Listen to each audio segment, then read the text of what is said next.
selain berceramah juga kan Ustadz ini kan seorang penyanyi religi juga nih. Ini bagaimana nih ceritanya nih? Ini mungkin masih sama-sama ya di jalan dakwah juga ya, tetapi ini kan agak ditambah dengan unsur musik gitulah di situ. Nah, ini apakah hobi atau memang mimpi yang belum terwujud jadi penyanyi juga? Kayaknya mimpi yang belum terwujud. Jadi selain jadi dokter, pengen jadi penyanyi juga ya Ustadz ya? Ini Ustadz borongan kayaknya. Nah, besoknya itu ada pesan masuk. Oke. Gitu. Assalamualaikum Ustadz, tolong pelajari lagu ini ya. Gitu. Saya dengerin, loh ini kok ini bagian juga dakwah itu kan mengajak. Gitu, maka keluarlah itu mengaji dan selawat. Jadi ketika mari mengaji gitu, ya kan? Itu kan juga ajakan. Iya, ajakan betul, gitu. betul. Kita anak ibu itu ada 9. Saya nomor 6 tuh masih kelas 6 SD. Jadi sudah ditinggal ayah. Yatim dari kecil. Saya yatim sampai sekarang juga yatim. Sama saya juga kumpulan yatim. Jadi ibu punya anak 9, berjuang bagaimana caranya membesarkan anak-anaknya, berjuang bagaimana caranya anak-anaknya punya pendidikan yang layak, bagaimana anak-anaknya bisa makan, dan bagaimana anak-anaknya bisa berlaku, bersikap baik dan jujur. Kata ibu, lu boleh lapar, asal gak boleh nyolong. Bahkan kita terlahir dari komen yang tidak enak. Bagaimana? Saya terlahir dari komen yang tidak enak. Buat apa lu kuliah? Lu orang susah kuliah. Oh ya gitu. Nah kan komen tidak enak. Iya. Iya kan? Akhirnya itu menjadi sebuah motivasi. Motivasi terbaik. Oke. Dan kita terlahir dari orang yang ngomongnya tidak enak. Kan begitu.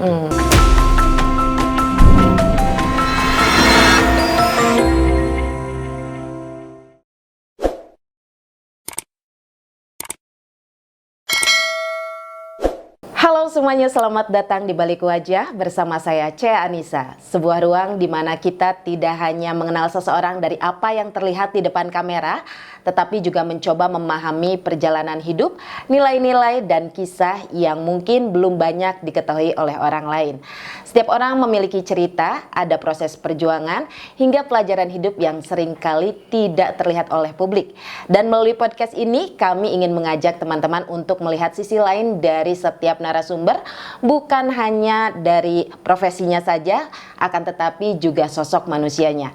Karena setiap orang punya kisah dan setiap kisah layak didengar.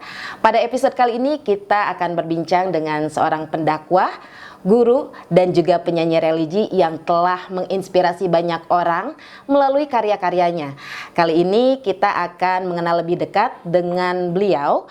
Dan langsung saja kita sapa narasumber kita, ada Pak Ustadz Liwa. Assalamualaikum Pak Ustadz. Waalaikumsalam warahmatullahi wabarakatuh. Gimana kabarnya nih Pak Ustadz? Alhamdulillah baik, sehat. Ya, alhamdulillah ya. Terima kasih Pak Ustadz sudah menyempatkan waktunya untuk hadir di podcast di Balik Wajah. Kegiatannya apa nih Pak Ustadz? Kegiatannya ya selain dakwah, nyanyi. Nyanyi masih ya? Masih lah. Luar biasa nih. Nah, saya manggilnya apa nih? Pak Ustadz? Terserah lah. Pak Ustadz apa-apa? Akang aja lah, Akang, Akang, ya. oke. Kang Ustadz ya. Kayaknya kita seumuran ya Kang ya. Oke, nah banyak yang sudah mengenal Ustadz Liwa ini seorang pendakwah juga penyanyi religi. Tapi awal mulanya seperti apa sih bisa jadi pendakwah? Apa memang sudah cita-cita dari kecil atau ada cerita lain lah di balik itu semua? Gimana nih? Memang ceritanya kalau dari pendakwah memang saya dulunya memang di pondok ya. Jadi basically-nya dari pondok pesantren, lalu suka ngisi-ngisi pengajian taklim-taklim di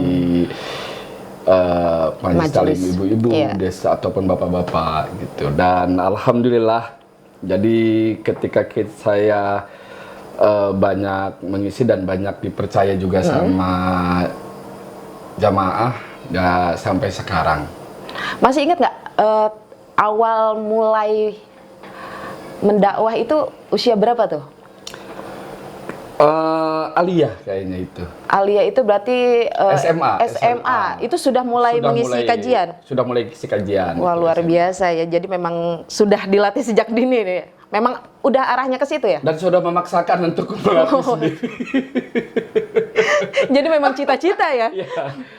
Nggak cita-cita sih. Dulu saya cita-citanya itu ingin jadi dokter. Oh, terus kenapa jadi pendakwah? Sekarang berarti saya harus jadi dokter hati. Oh, dokter hati, betul sekali. Kayaknya di era sekarang ini banyak orang yang memang butuh ya diobati hatinya. Betul, betul. Tapi apa sih yang menginspirasi atau yang awal pertama gitu, Kang Ustadz tuh akhirnya ingin, yaudah saya mau jadi pendakwah aja deh gitu. Sebetulnya berdakwah itu harus luas dan luas. Jadi saya juga banyak belajar dari para senior. Kadang memang hal yang harus kita ingatkan dalam berdakwah bisa masuk ke semua kalangan. Oke. Gitu. Dan luar biasanya sekali ketika memang berdakwah luas dan luas itulah yang memang mampu dan bisa diterima oleh jamaah. Oke. Nah, itu berarti kan sudah berapa tahun ya? Udah lumayan lama juga. Sudah ya? lumayan lama Sudah sih. lumayan lama ya. Dan itu kalau boleh saya tanya gitu, Kang Ustadz sendiri menganggap pendakwah itu adalah sebuah profesi atau panggilan hati? Kalau bisa jadi dua-duanya. Dua-duanya. Antara profesi dan panggilan hati. Seperti halnya seorang dokter. Dia mengobati pasiennya karena ada panggilan hati dan profesi. Oke. Dan selama ini Ustadz pasti banyak cerita lah, pengalaman-pengalaman Ustadz selama memberikan kajian atau Pengalaman buruk atau pengalaman baik? Boleh dua-duanya, mana dulu yang mau diceritakan?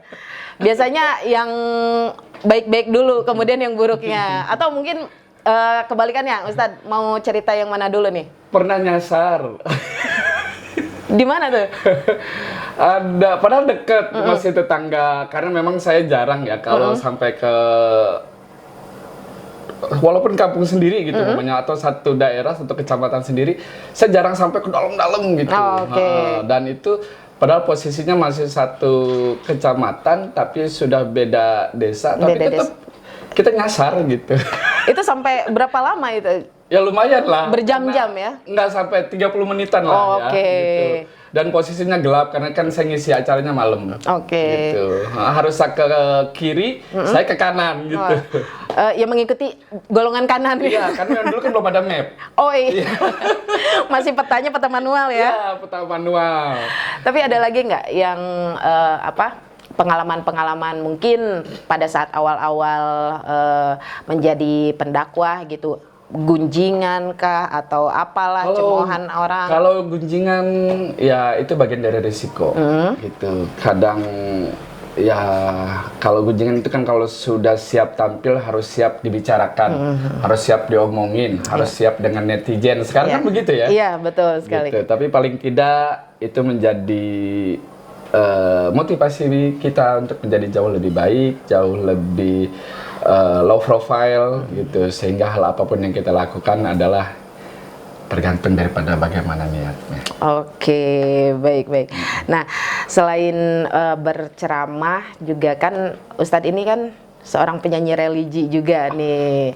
Ini bagaimana nih ceritanya nih? Ini mungkin masih sama-sama ya di jalan dakwah juga ya, tetapi ini kan agak ditambah dengan unsur musik gitulah di situ. Nah, ini apakah hobi atau memang mimpi yang belum terwujud jadi penyanyi juga? Kayaknya mimpi yang belum terwujud. Jadi selain jadi dokter, pengen jadi penyanyi juga ya Ustadz ya? Ini jadi, Ustadz borongan kayaknya. Jadi memang saya dulu pernah berkolaborasi dengan para musisi, para seniman dan para artis dalam event kegiatan nada dan dakwah. Gitu, dan mereka membuat kolaborasi dengan live music gitu, dengan panggung besar, dan saya bagian dakwahnya. Nah, besoknya itu ada pesan masuk. Oke. Gitu. Assalamualaikum Ustaz, tolong pelajari lagu ini ya. gitu. Saya dengerin, loh ini kok ini bagian juga dakwah itu kan mengajak, gitu. Maka keluarlah itu mengaji dan selawat. Jadi ketika mari mengaji, gitu, ya kan, itu kan juga ajakan. Iya, ajakan, betul, gitu. betul. Ajakan apa sih dakwah itu kan menyeru, mengajak. Saya pikir ya udah sama saja, mungkin inilah dunianya. Oke. Gitu. Nah, mana ada peluang di situ ada kesempatan. hajar, iya. Oke. Ini karena lagu-lagunya juga saya kan sempat dengar tuh ada satu lagu yang apa judulnya Jagalah lidahmu. Jagalah lidahmu. Nah, itu kalau boleh tahu tuh itu lagu siapa yang ciptain, terus maknanya tuh apa sih? Jadi itu lagu diciptakan oleh ayah Lukman. Gitu, Lukman Redista, dan musiknya oleh almarhum Haji Alik Ababil. Begitu, mudah-mudahan Allah terima iman Islamnya, Allah lapangkan kuburnya. Dan itu berawal dari sebuah kita punya komunitas gitu, dari ternyata antara dalam komunitas itu tidak semuanya orang berbicara dengan baik gitu. Di depan nih Teh Yanti ngomong sekarang aduh Abi, Teh Cea. Kalau Yanti di belakang panggung. Iya. Aduh Abi tuh gini gitu kan. Di depan saya loh. Gitu. Tapi di belakang, si Abi nonong. Iya, itu sering terjadi. Nah, itu sering terjadi. Betul. Ini adalah pesan buat kita bahwa salamatul insan fi hifzil lisan. Keselamatan manusia tergantung daripada bagaimana menjaga lidahnya. Maka jagalah lidahmu. Seperti lagu saya itu. Iya, ada peribahasa juga, mulutmu harimaumu, seperti itu ya. Betul. Semua mulutmu itu harimaumu. Berawal dari lisan. Nah, menanggapi lisan-lisan orang juga punten ini ya, karena ada juga sebagian ulama atau pemuka agama yang tidak kasarnya itu disclaimer ya, mengharamkan musik. Nah, kalau misalkan pandangan Kang Ustadz sendiri bagaimana nih? Sementara Kang Ustadz sendiri kan berdakwah melalui musik juga gitu. Betul. Memang kalau berbicara tentang musik, pasti semua orang suka. Iya. Tapi ada pro kontranya nih ya. Pro dan kontra, dan dakwah yang paling diterima itu mungkin dengan cara musik, kan juga musik menyatukan. Iya, semua, betul. Etnis, semua perbedaan latar belakang dan lain sebagainya. Dan saya berharap hal apapun yang kita lakukan, ya intinya kan gitu, agar bisa diterima dengan baik ya. Oke, kalau kalaupun ada yang tidak atau kurang berkenan gitu ya, mungkin bisa eta mah ada hampura we nya. Bisa di skip dulu gitu. Buat yang suka-suka aja ya, buat yang mau aja gitu. Mudah-mudahan sih semuanya suka. Iya, amin. Tapi lagu Jaga Lidahmu itu lagu yang keberapa nih, Ustaz? Itu lagu ketiga. Lagu yang ketiga. Totalnya ada berapa lagu nih? Semuanya ada 7. Ada solawat, versi orkestra, lalu ada pop religi juga ada. Jadi yang ini tuh lagu yang ketiga ya. Dan itu lagunya cukup ini juga ya. Sangat terkenal juga nih lagu Jaga Lidahmu ini ya kan? Jaga lidahmu nanti bisa jaga hati. Jaga hati. Jaga pandangan juga nanti ya Ustadz ya. Oke. Nah, jadi kalau jaga pandangan saya ngobrolnya begini. Iya. Boleh pinjam kacamata. Nah, Ustadz, selain bernyanyi, berdakwah, dan Ustadz ini juga mengawali karir sebagai guru. Betul. Itu guru sekolah atau memang guru agama khususnya? Guru sekolah, guru agama di sekolah. Guru agama di sekolah juga. Jadi memang sudah dari awal tuh memang udah arahnya ke situ ya? Arahnya ke situ, karena memang saya kuliahnya jurusannya adalah agama. Kependidikan. Oh, kependidikan, baik. Tapi kependidikannya adalah saya tuh ya kalau kependidikan kan berarti kan mengajarnya di sekolah. Iya. Ada nggak pendidik yang ngajar tidak di sekolah? Ada. Banyak. Seperti apa tuh? Banyak. Pendakwah, pendidik. Oke, iya. Iya, betul. Posyandu, para kader, itu pendidik. Memberikan edukasi. Oh iya. Edukasi tentang bagaimana menjaga balita dengan baik. Iya. Jadi tenaga pendidik itu tuh nggak cuman guru atau ustadz aja ya? Iya, tidak hanya pendidikan formal, non formal juga banyak. Ya, intinya ilmu itu bisa kita dapatkan di mana saja ya Ustadz ya. Nah, Ustadz, Ya, kalau boleh tahu nih, siapa sosok yang paling berpengaruh dalam karir Ustadz? ibu saya. Ibu, ada cerita apa dengan sosok ibu Ustadz ini? Berbicara tentang ibu, saya paling tidak kuat dengan Pasti. gitu. Tapi ada nggak momen yang mungkin sampai Loh, ini sekarang baca ini, aja. sampai sekarang mungkin masih diingat sama Ustadz perjuangan atau doa-doa dari ibu? Kalau perjuangan beliau memang banyak. Apa yang Dan paling amat diingat? sangat luar biasa. Ibu itu kan single factor. Jadi single parent, pejuang sendiri, berjuang saat usia saya kelas 6 SD itu kita anak ibu itu ada 9. Saya nomor 6 tuh masih kelas 6 SD. Jadi sudah ditinggal ayah. Yatim dari kecil. Saya yatim sampai sekarang juga yatim. Oh, sama saya juga kumpulan yatim. Jadi ibu punya anak 9, berjuang bagaimana caranya membesarkan anak-anaknya, berjuang bagaimana caranya anak-anaknya punya pendidikan yang layak, bagaimana anak-anaknya bisa makan, dan bagaimana anak-anaknya bisa berlaku, bersikap baik dan jujur. Kata ibu, lu boleh lapar, asal nggak boleh nyolong. Oke. Itu nasihat ibu yang paling diingat. Lu boleh terluka hatinya, tapi jangan lu ngucapin kata-kata kasar, bahasa kasar gitu. Atau jangan melukai hati, kalau bahasa sekarang itu gitu. Gitu. Jadi buat saya, ibu adalah sosok yang luar biasa. Sosok luar biasa ya. Ya Ini pastinya. kalau udah ngomongin ibu, saya paling nggak kuat. Pasti selalu mengingat sosok seorang ibu itu, wah, siapapun ya pasti akan langsung teringat sama ibunya. Tapi nggak apa-apa, ini kita kan ingin mengetahui gitu bahwa perjalanan Ustadz Liwa ini tidak mungkin berhasil sampai di titik ini kalau tidak ada sosok ibunda ya. Mohon maaf, ibunda masih ada? Masih ada. Masih ada. Nah, kalau ibu nonton tayangan ini, ada yang mau disampaikan? Buat Umi, sehat selalu dan tetap semangat. Amin ya rabbal alamin, dan tetap doakan ya anak-anaknya. Luar Harus biasa. selalu mendoakan. Gitu. Iya.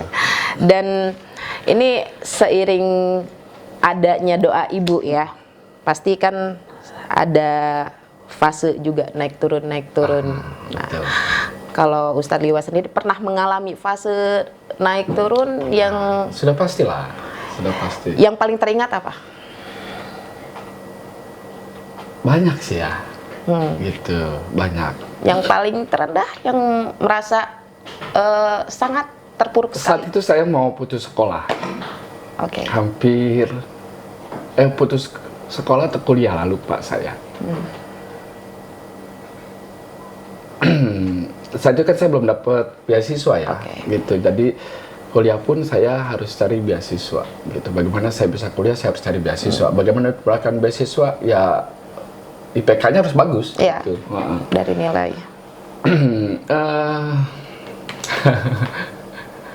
Dan pada saat kita belum mau bayar kuliah, padahal dulu itu loh, di biayanya kecil gitu. Di IAIN lah saya sebutkan, kan. Kalau sekarang udah jadi UIN ya. UIN. Saya masuk IAIN, saya masuk IAIN, keluarnya UIN gitu. Dulu cuma 300.000 per semester, tetapi saat itu amat sangat berat buat saya. Sampai suatu hari ibu kasih uang kuliah gitu. Ternyata uang kuliahnya kuling oren. Hasil jerih payah ibu ya. Dan sampai tangannya terluka. Masya Allah. Terluka dan bau minyak tanah. Ketika saya cium bau minyak tanah lah, ini kenapa Mi? Gitu, wah nggak apa-apa. Dan itulah hebatnya ibu. Jadi sesakit apapun selalu disembunyikan kepada anak-anaknya. Jadi jangan pernah menyakiti hati ibu. seorang ibu. Gitu. Luar biasa ya perjuangan Ibunda Umi dari Ustadz Liwa ini ya, demi sekolah anak-anaknya. Tapi tentu saja Umi dari Ustadz Liwa ini bangga dan senang setelah melihat Ustadz Liwa sekarang sudah berhasil gitu ya. Tapi untuk Ustadz Liwa sendiri ya, menurut Ustadz nih, arti sukses buat Ustadz itu? Sukses itu relatif. Ketika sukses duniamu, jangan lupa sukseskan akhirat. Ketika kita sukses tetapi melupakan ibu, jangan sampai, itu belum sukses namanya. Jadi jangan sampai dengan kesuksesan jabatan, kesuksesan harta, kesuksesan karir, sampai melantarkan ibu, waduh, itu belum sukses namanya. Dan untuk mungkin ya para penonton kita ini ada yang sedang mengalami kegalauan, apalagi sekarang kan lagi banyak lagi banyak gonjang-ganjing perduniaan gitu kan ya. Perduniaan apa nih? Ya banyak sekali lah gitu kan. Sekarang yang lagi kencang-kencangnya itu di sektor ekonomi gitu. Mungkin di luar sana juga banyak single mom, single fighter yang juga memang sedang berjuang juga gitu ya. Dan mendengar cerita dari Ustadz Liwa ya, perjuangan Uminya sangat luar biasa sehingga menjadikan Ustadz Liwa ini sosok yang seperti sekarang ini gitu kan ya. Pokoknya Umi, kakak saya almarhumah itu udah, pokoknya semualah luar biasa gitu. Jadi bukan cuma Umi aja. Tidak hanya Umi, gitu. Tidak hanya kakak. Kita tuh ya 9 bersaudara. Kalau saya anak ke-6, saya berarti punya kakak 5. Gitu, yang satu ngasih uang kuliah, gitu. Yang satu ini. Saling subsidi ya. Saling subsidi. Jadi mungkin untuk pemirsa lain juga yang mengalami situasi yang saat ini sedang gonjang-ganjing juga ya. Untuk tetap tetap strong, tetap stay. Ya, buat seluruh sahabat di balik wajah bahwa hidup Anda akan merasakan suksesnya hidup, merasakan nikmatnya hidup jika Anda sudah merasakan perih dan pedihnya hidup. Jadi kalau yang sekarang lagi galau nih, dokter hati, nggak usah galau, ya. Binatang melata pun sudah Allah siapkan rizkinya. Jadi jangan takut, jangan risau, jangan galau, karena Allah sudah siapkan rizki untuk Anda. Wah, luar biasa. Kun mutafa'ilan wala takun mutasaiman. Jadilah manusia optimis, jangan pesimis. Oke, keren banget kuatnya Ustadz ya.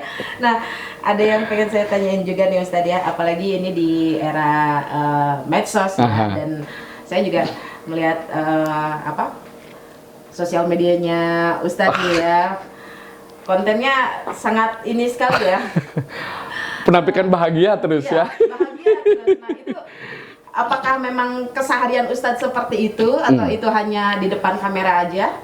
Dan memang harus tetap bahagia. Jadi kebahagiaanmu harus kamu tunjukkan kepada orang lain, tapi kesedihan kamu cukup pendam dalam hatimu. Wih, jadi yang kita tampilkan adalah yang bahagia ya, yang senang-senangnya aja. Dan saat ini, satu kata yang menggambarkan hidup Ustadz. Satu kata yang menggambarkan hidup saya, support dari kedua perempuan yang luar biasa, kedua wanita yang hebat.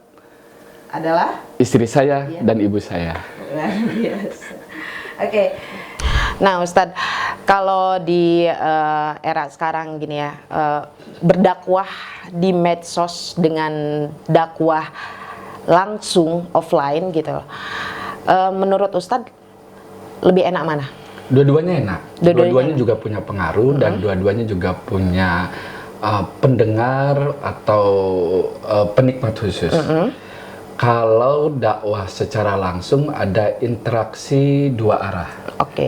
Kalau dakwah melalui medsos, dan paling banyak itu adalah dakwahnya satu arah. Itu kita tidak bisa melihat jamaahnya, tapi jamaah kan bisa melihat kita. Betul. Gitu. Tapi lebih efektif mana tuh? Dua-duanya efektif. Dua-duanya efektif ya. Artinya kalau mau lihat langsung ya panggil. Ya, oke. Gitu kan gitu. Ya kan? Kalau mau lihat langsung panggil, tapi kalau mau menikmati atau menyaksikan atau mendengar, silahkan buka medsosnya. Iya. Gitu. Nah, kalau menurut Ustadz sendiri nih ya di era medsos ini gitu ya, gimana sih supaya kita ini tuh nggak haus validasi gitu? Karena kan kebanyakan media sosial ini kan jadi dipakai untuk ajang flexing seperti itu. Betul. Nah, supaya ini kita tidak tidak menyalahgunakan media sosial itu, supaya tidak haus validasi juga. Nah, bagaimana pendapat Ustadz? Ya, kalau diam itu adalah emas, kenapa masih mencari validasi? Iya sih. Oke, tapi kan banyaknya seperti itu Ustadz. Nah, jadi supaya kita posting tetap menjaga hati dan tidak mengejar validasi. Ya, kalaupun memang kita mau validasi kan biasa. Wajadilhum billati hiya ahsan. Sampaikan dengan baik. Oke. Itu tidak perlu pakai otot, tapi pakai otak. Oke. Iya. Apa sih mereka buat validasi? Kan bahasanya begitu. Iya. Ingin terlihat, ingin dipandang, ingin terkenal, ingin terkenal dan lain sebagainya. Iya. Gitu. Dan orang jadi banyak berlombanya untuk mengejar popularitas gitu, bukan pada kebaikannya. Ya, artinya kalau sudah mencapai popularitas ya harus sudah siap dengan segala konsekuensinya, kan begitu. Oke. Ya kan? Ya. Yang baik belum tentu jadi dibicarakan publik, tetapi yang sedikit kurang baik pasti akan menimbulkan banyak gejolak di publik. Oke. Nah, kalau misalkan ya di media sosial sendiri nih kan banyak sekali ya, kadang ada yang komen-komen nggak enak, seperti itu. Bahkan kita terlahir dari komen yang tidak enak. Bagaimana? Saya terlahir dari komen yang tidak enak. Buat apa lu kuliah? Lu orang susah kuliah. Oh ya gitu. Nah, kan komen tidak enak. Iya. Kan? Akhirnya itu menjadi sebuah motivasi terbaik. Oke. Dan kita terlahir dari orang yang ngomongnya tidak enak, kan begitu. Ya, bagi yang menanggapi seperti itu, tapi kan tidak semua orang menanggapi seperti itu, Tan. Itu kan biasa, kan berbeda karakter, berbeda pemikiran, berbeda muka, berbeda pandangan. Jadi kembali lagi pada pribadi masing-masing ya. Iya, paling tidak itu.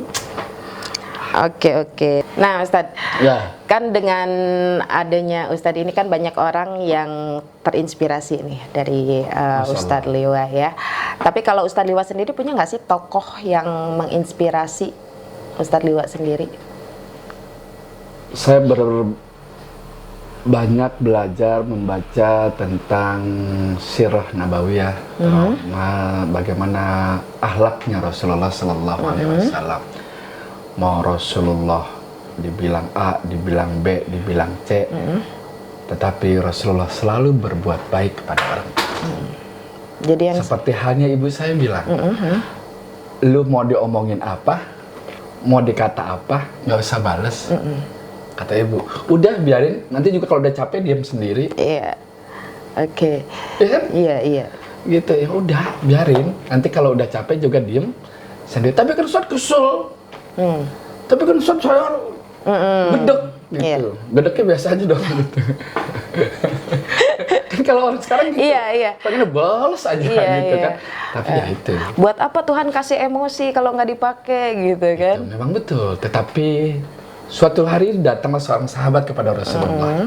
Ya Rasulullah, ausini ya Rasulullah. Rasulullah diem, nggak ngomong. 2 kali bilang lagi ya Rasulullah, ausini ya Rasulullah, ya Rasulullah tolong nasihatin aku. Sahabat kepada Rasulullah. 3 kali dia datang lagi sama Rasulullah, ya Rasulullah, ausini ya Rasulullah, nasihatin saya Rasulullah. Maka Rasulullah berkata kepada sahabatnya, dan ngomong nih sama sahabatnya, la taktab, Innal ghadab naqisul aql. Jangan marah. Karena marah akan mengurangi akal. Cara berpikir kita akan turun drastis. Maka ketika amarah itu selesai dan meluap-luap, selesai dan padam, yang ada adalah penyesalan. Nah, ternyata sampai bilang gini, tadi kenapa ya gue ngomong begitu? Padahal mah gue nggak enak gue habis ngomong begitu. Ya Allah. Menyesalnya belakangan. Menyesalnya belakangan. Ternyata Rasulullah sudah kasih pesan lebih dulu kepada umat agar ketika marah, mau diomongin apapun harus mampu meredam amarahnya. Makanya baca istighfar, kalau lagi marah ambil wudhu, jangan ambil batu. Kalau saya ambil pot. Kalau saya mau ambil uang ke ATM. Iya kalau marah. Cuman nggak ada yang transfer. Cuman ada limit pay later aja ya. Tapi apa sih Ustadz, tadi kan Ustadz bilang kan harus bisa menahan marah gitu kan. Tapi kalau dari Ustadz sendiri pasti pernah marah dong. Pernah marah. Bohong kalau saya nggak pernah marah. Apa yang membuat Ustadz marah? Kalau sesuatu yang memang bikin, kalau saya sendiri mau banyak gitu. Anda nyentuh saya, bahasa kasar gitu, saya nggak gimana gitu. Tapi kalau udah nyentuh keluarga saya pasti akan marah. Nah, jadi asal tidak menyinggung keluarga ya. Dan itu pernah terjadi? Pernah terjadi. Dan bagaimana? Bohong kalau nggak pernah terjadi. Gimana Ustadz itu menghadapi? Ya sudah, artinya menghadapinya ya udah, ya des gitu marah.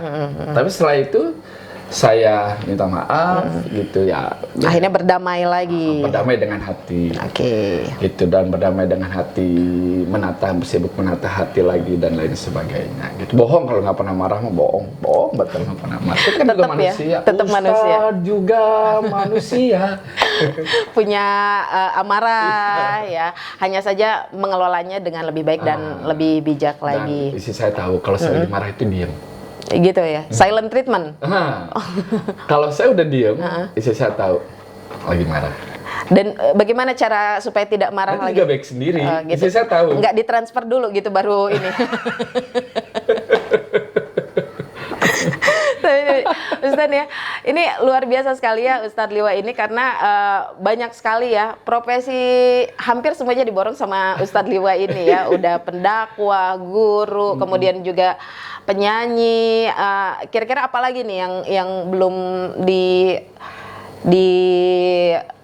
dilakonin? Atau mungkin ada satu yang main sinetron kayaknya belum. Main sinetron ya boleh Pak. Nanti habis ini kita ya.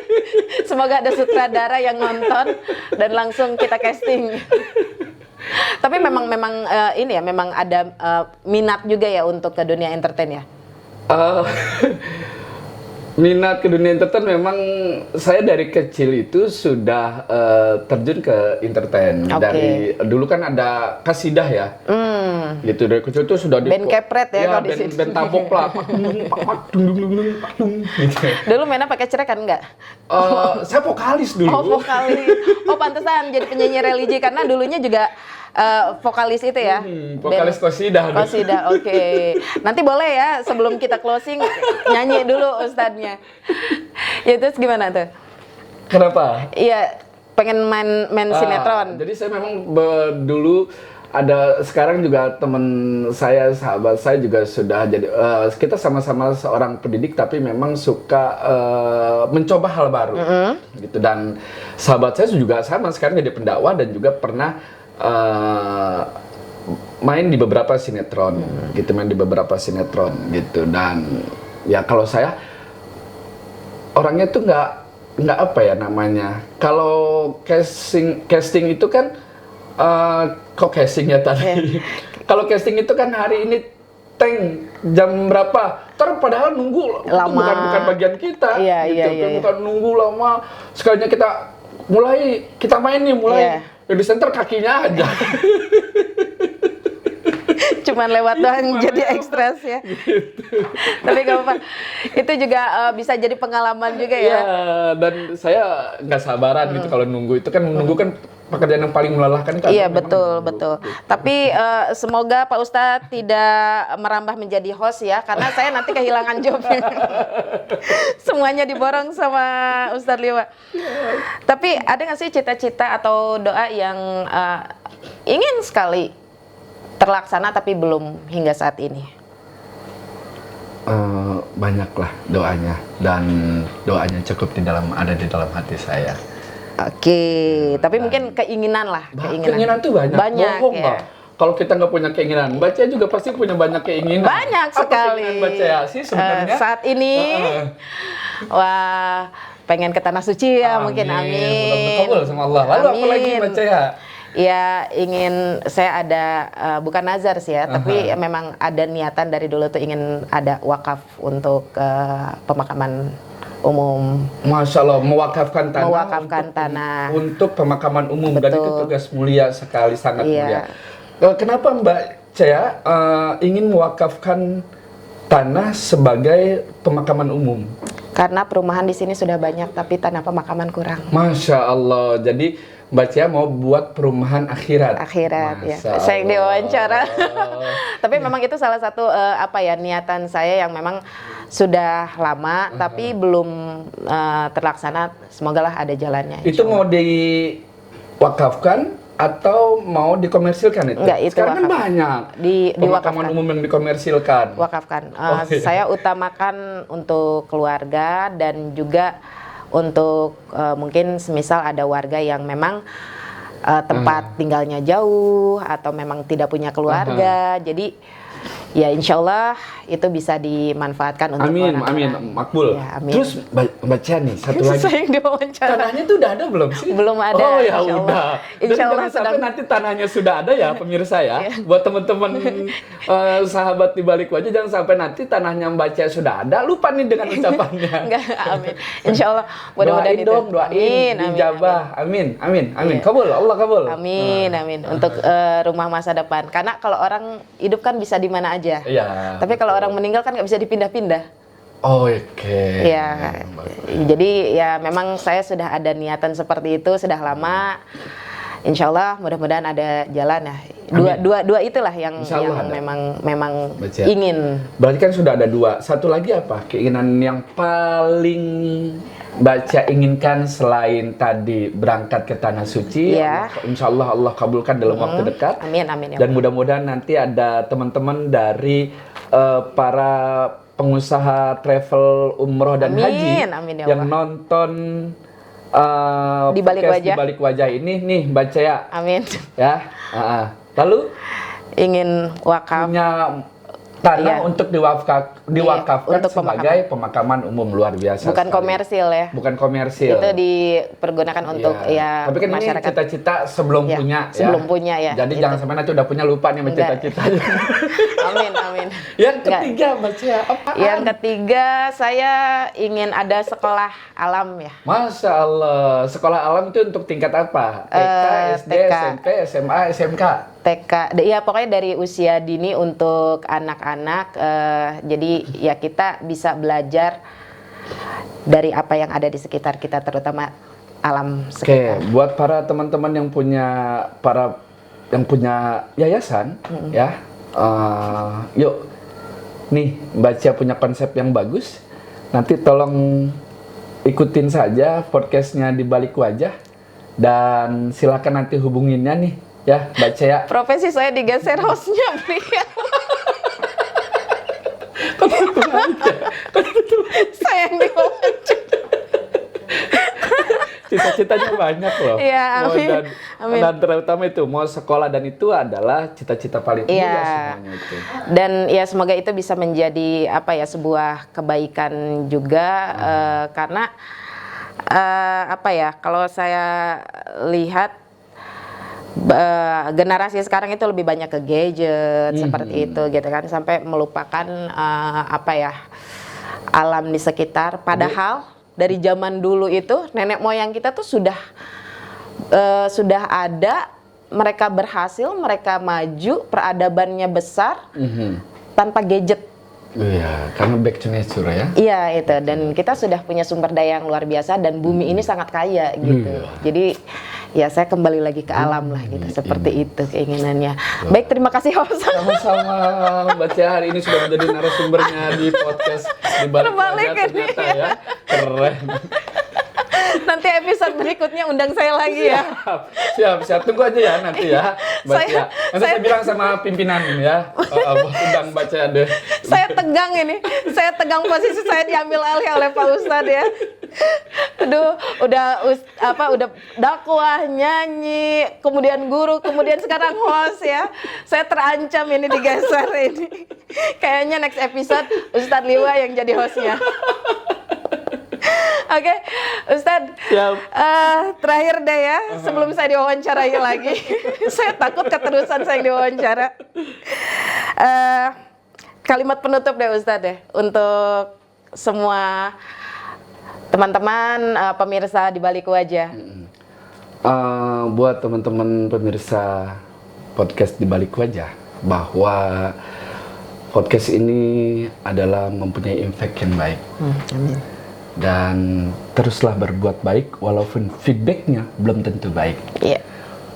Menanam padi akan tumbuh rumput, tetapi menanam rumput jangan pernah berharap tumbuh padi. Berbuat baik akan ada keburukan di dalamnya, dan berbuat buruk belum tentu ada kebaikan di dalamnya. Luar biasa Ustadz. Terima kasih Ustadz. Dan itu tadi bincang-bincang kita dengan Ustadz Liwa ya. Di balik sosok Ustadz Liwa ini ternyata sangat luar biasa lika-likunya, dan juga doa dan support dari ibunda yang menjadikan Ustadz seperti ini. Dan selain pendakwah, beliau juga bisa menggantikan posisi saya sebagai host. Kontaknya terbeda. Jadi saksikan next episode dengan host Ustadz Liwa. Baik, terima kasih untuk Anda yang sudah nonton sampai akhir. Saya Cia Anissa dan Ustadz Liwa pamit. Siap. Terima kasih. Assalamualaikum warahmatullahi Warahmatullahi wabarakatuh. wabarakatuh. Bye.